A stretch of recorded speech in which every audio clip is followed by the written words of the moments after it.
It's no secret that people love playing video games. Games are super engaging and they're designed to be addictive as well. And wouldn't it be great if we could apply some of the principles of game design to make our work and our staff's work even more engaging? Well, we can. And in this video, I'm going to show you how. At any moment in a video game, you are going to be reaching towards objectives, completing missions, and overcoming challenges. You'll basically be completing a series of tasks just like you would at work. Sometimes the tasks are big, other times they're small. Sometimes they unlock new opportunities and achievements, other times they don't unlock anything at all, and players come to repeat the tasks just because they enjoy the task. But what's important about the task is that firstly, there is a goal, and secondly, the goal must be challenging. And thirdly, they must feel confident enough to achieve that goal. When the challenge and confidence levels are both high, the players will reach a state of peak engagement. They'll feel they're making progress, they're growing, and doing things they couldn't do before. And to take on challenging tasks requires a lot of focus. And because it's a goal you believe you can achieve, you feel it's worth focusing on. And so you enter a state of flow where time stands still and you forget everything. But unfortunately, this state is not permanent.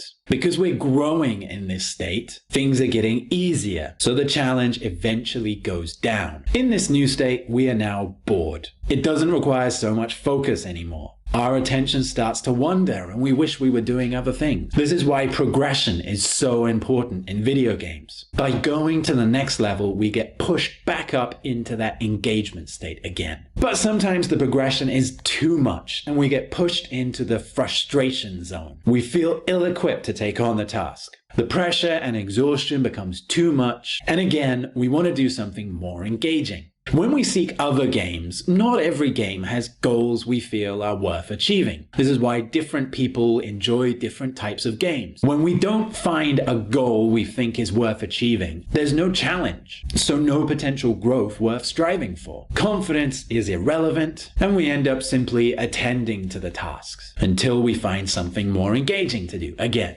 You can probably see now how this links to work. We want to do tasks that help us grow because we have goals we want to achieve. We want promotions and pay rises. We want to get our dream jobs and work at our dream companies. But some people end up in low-skill jobs. Ho, ho, ho, ho! Merry Christmas!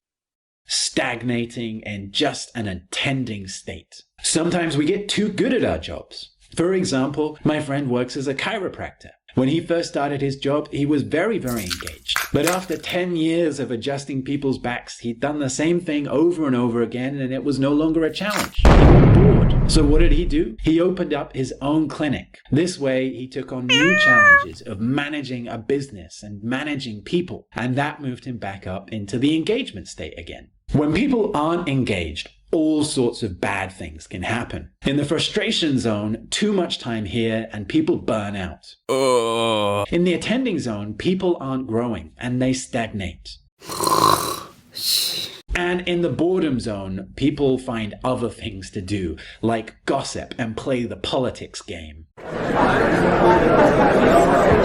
We need to do all we can to keep them engaged. So here are some tips. The first tip is sit down with them and find a goal that they really care about, and then find tasks that will help them achieve that goal. When those tasks become a bit too simple for them, then start to give them more challenging tasks. One really simple way of doing this is to get them to delegate their work to other people. That way they have to train other people and start to manage other people. Another thing you can do is maybe give them a very important project to do, or even consider them for a promotion. If, on the other hand, their confidence is too low, then we need to give them more support. For example, you could lighten their workload by getting someone else to help them. Or you could upskill them by getting them to shadow someone else, or even giving them some training. So there you go. Give them some goals that they care about, increase the challenge, or increase their confidence by supporting them more. Do all of that and you'll help them get to the next level.